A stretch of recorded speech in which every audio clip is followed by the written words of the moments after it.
India versus England 5 టెస్టుల సిరీస్లో భాగంగా మూడో టెస్ట్ మ్యాచ్ ఇక చేయి జారిపోయినట్టేనంటే అవునని అనిపిస్తుంది. టీమిండియా 193 రన్స్ టార్గెట్ను చేస్తూ డే ఎండ్ అయ్యేసరికి 58 రన్స్ మాత్రమే చేసి 3 కీలకమైన వికెట్లు కోల్పోవడమే కాక ఒక టెలెంటర్ వికెట్ కూడా కోల్పోయింది. దీంతో డే 5 రోజున ఇంకా 135 రన్స్ చేయాల్సి ఉంటుంది. 6 వికెట్స్ మాత్రమే హ్యాండ్లో ఉన్నాయి.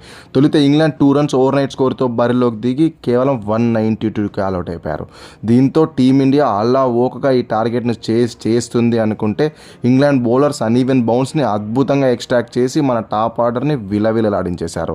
యశస్వి జైస్వాల్ డక్అవుట్గా పేరుకి వెనుదిరిగితే కరుణ్ నాయర్ ఆరోసారి ఈ టెస్ట్ సిరీస్లో ఫెయిల్ అయిపోయాడు. దీంతో ఇక ఇదే లాస్ట్ టెస్ట్ మ్యాచ్ అవ్వచ్చు, లేదా ఇక ఇదే లాస్ట్ సిరీస్ కూడా అవ్వచ్చు. వేరే దాని తర్వాత శుభ్మాన్ గిల్ కూడా ఫస్ట్ 2 మ్యాచ్లో చేసిన దాన్ని ఇక్కడ కంపన్సేట్ చేసుకోమన్నాడు. త్వరగానే పేరుకి చేరుకున్నాడు. ఇక ఆకాష్ దీప్ కూడా ఎక్కువసేపు నిలబడలేకపోయాడు. బెన్ స్టోక్స్ క్లీన్ బౌల్ చేసేయడంతో డే అయితే ఎండ్ అయిపోయింది. ఇక ఇంగ్లాండ్ వాళ్ళ ఇన్నింగ్స్ ఎలా ప్రోగ్రెస్ అయ్యింది అంటే వీళ్ళు 300 టార్గెట్ పెడదామని వచ్చేసారు. కానీ సిరాజ్ మియా వేరే ప్లాన్స్తో వచ్చేసి హాఫ్ అన్ అవర్ లోపే టాప్ ఆర్డర్ని లేప్ అవతల పడేశాడు. Jack Crawley and Ben Duckett గొప్పగా అయితే ఏం పర్ఫార్మెన్స్ ఇవ్వలేదు. దాని తర్వాత పోప్ కూడా అంతగా ఏం పర్ఫార్మెన్స్ ఇవ్వలేదు. బట్ హ్యారీ బ్రూక్ మటుకు క్విక్గా ఆడడానికి ట్రై చేశాడు. 4 4లో ఒక 6 కొట్టి 23 రన్స్ చేశాడు.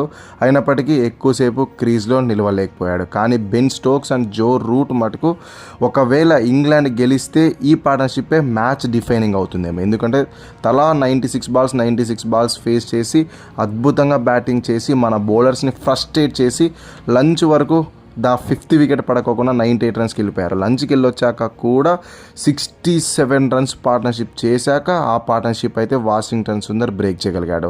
అసలు ఈరోజు వీళ్ళ పార్ట్నర్షిప్ ఇంగ్లాండ్కి హైలైట్ అయితే మన side Washington Sundar bowling highlight. ఎందుకంటే వాళ్ళంతా ఫ్రస్ట్రేట్ చేసినా కూడా వాషింగ్టన్ సుందర్ వన్స్ ఆ వికెట్ తీసేశాక మిగతా వికెట్లని చకచక పడిపోయాయి. టోటల్ పడ్డ వికెట్లో వాషింగ్టన్ సుందర్ 4 వికెట్లు తీశాడు. 4 కూడా బౌలర్ అలా వచ్చాడు, ఇలా లేప్ అవతల పడేశాడు. అందుకనే ఈరోజు స్టార్ పర్ఫార్మర్ ఎవరు అంటే తప్పకుండా వాషింగ్టన్ సుందరే.